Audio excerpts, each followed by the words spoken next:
ఎండ లేకున్నా వానలు పడినా కానీ ఎప్పుడైనా కానీ టమాటా నిల్వ పచ్చడి అనేది తినాలనిపిస్తే ఈ విధంగా ట్రై చేయండి. చాలా టేస్టీగా ఉంటుంది. దీనికి నేను వచ్చేసి టమాటోస్ అనేవి 1/2 kg వరకు తీసుకున్నాను. వీటిని ఫ్రిడ్జ్లో నుంచి తీయగానే వాటర్లో ఒక 5 minutes వేసి ఉంచండి. ఆ విధంగా చేస్తే మనకు కూల్ అనేది తగ్గిపోతుంది. తగ్గిపోయిన తర్వాత వాటిని వాష్ చేసుకొని మనకు ఈ విధంగా కట్ చేసుకోండి. వీడియోలో చూపించినట్టుగా ఇక్కడ తొడిమె దగ్గర అనేది మొత్తం కట్ చేసేసుకోవాలి. ఆ పార్ట్ ఈ విధంగా పొడుగ్గా టమాటోలు అనేవి కట్ చేసుకోండి. ఇది మనకు దోశలోకి కానీ లేదా ఇడ్లీలోకి కానీ అంటే పల్లీ చట్నీ పక్కన టమాటా చట్నీ అనేది ఇది పెట్టుకొని తింటే చాలా టేస్టీగా ఉంటుంది. ఇది మనకు వేడివేడి అన్నంలో నెయ్యి వేసుకొని తింటే ఉంటుందండి. ఆహా, టేస్ట్ అనేది వేరుంటుంది. అసలు ఏ కర్రీ అనేది వేసుకున్నా కానీ తక్కువే అన్నమాట. అంత టేస్టీగా ఉంటుంది. వెజ్ ప్రియులకు మాత్రం ఈ టమాటా చట్నీ అనేది మాత్రం చాలా టేస్టీ. ఈ విధంగా టమాటో ముక్కలు అనేవి మొత్తం కట్ చేసుకున్నాను. నెక్స్ట్ మనం ఒక గిన్నె తీసుకొని దాంట్లో కొంచెం ఆయిల్ అనేది దీనికి కొంచెం ఎక్కువగానే పడుతుంది. సో ఇంత ఆయిల్ అనేది నేను వేసుకున్నాను. ఆయిల్ అనేది మనకు సరిపడా వేసుకోండి. వేసుకున్నాక దీంట్లో మనం ముందుగా కట్ చేసుకున్న టమాటోలు ఉన్నాయి కదా, ఆ టమాటోల్ని దీంట్లో వేసుకోండి.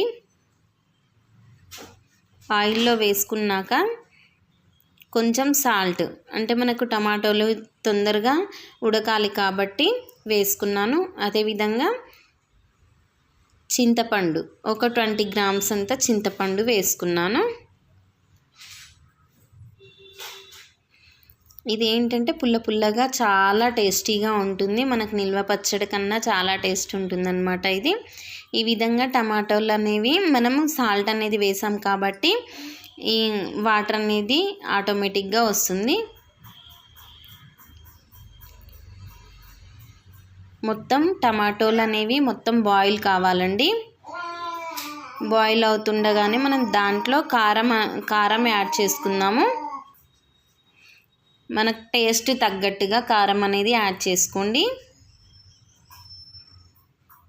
స్పైసీనెస్ ఎక్కువ కావాలనుకున్న వారు కొంచెం ఇంకా ఎక్కువ కారం అనేది యాడ్ చేసుకోండి. ఈ విధంగా కారం అనేది వేసి కొంచెం సేపు మగ్గనివ్వండి. మధ్యలో కలుపుకుంటూ ఉంటే ఏంటంటే అడుగు అనేది మాడకుండా ఉంటుంది. దీంట్లో ఎలాంటి వాటర్ అనేది యాడ్ చేయకుండా చేసుకోవాలి. ఇలా చేస్తే మనకు 1 week 10 days పాటు ఫ్రిడ్జ్లో స్టోర్ చేసుకుంటే చాలా టేస్టీగా ఉంటుంది. ఈ విధంగా మనకు మొత్తం మగ్గిపోయిన తర్వాత ఫ్యాన్ గాలికి కానీ లేదా మనకి రూమ్ టెంపరేచర్కి కానీ చల్లార్చుకోండి. చల్లార్చుకున్న ఈ టమాటోల్ని మొత్తం మిక్సీలోకి వేసుకొని కొంచెం జీలకర్ర యాడ్ చేసుకొని ఈ విధంగా మిక్సీ మెత్తగా పట్టేసుకున్నాక ఇప్పుడు మనకు మెయిన్గా పోపుకి టమాటో పచ్చడికి మెయిన్ అన్నమాట. దీంట్లో కొంచెం జీలకర్ర అలాగే పోపు గింజలు అనేవి ఎక్కువగా ఉంటే చాలా టేస్టీగా ఉంటుంది టమాటా పచ్చడి. అలాగే ఎండుమిర్చి ఈ విధంగా కట్ చేసి వేసుకున్నాను. వెల్లుల్లిపాయ ఉంటుంది కదా, ఎల్లిపాయలు, వాటిని పొట్టు అనేది తీసుకొని ఈ విధంగా దంచి వేసుకోండి.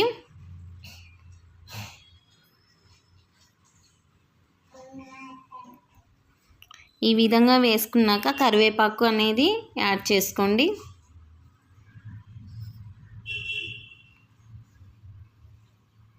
కొంచెం పసుపు,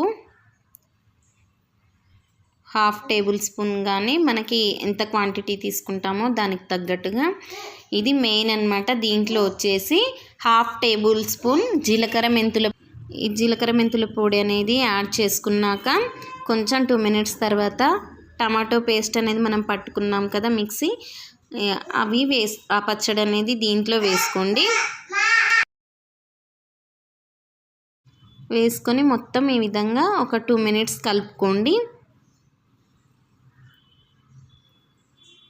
2 minutes కలుపుకున్నాక దించేసుకుంటే వేడి వేడి అన్నంలోకి కానీ చపాతీలోకి కానీ దోశలోకి కానీ దేంట్లోకైనా కానీ చాలా టేస్టీగా ఉంటుందండి. వేడి వేడి అన్నంలో నెయ్యి అనేది వేసుకొని మనం తింటే టమాటా పచ్చడి అబ్బా టేస్ట్ అనేది ఎంతో రుచిగా ఉంటుంది. మీరు ట్రై చేయండి. ట్రై చేసి ఈ రెసిపీ అనేది ఏ విధంగా ఉందో చెప్పండి. ఈ పచ్చిమిర్చి అనేది నేను గార్నిషింగ్ కోసం అనేది పెట్టాను. మనకు చూడడానికి కూడా కలర్ఫుల్గా కనిపిస్తుంది కదా. మీరు ట్రై చేసి చెప్పండి ఎలా వచ్చిందో. Thank you for watching.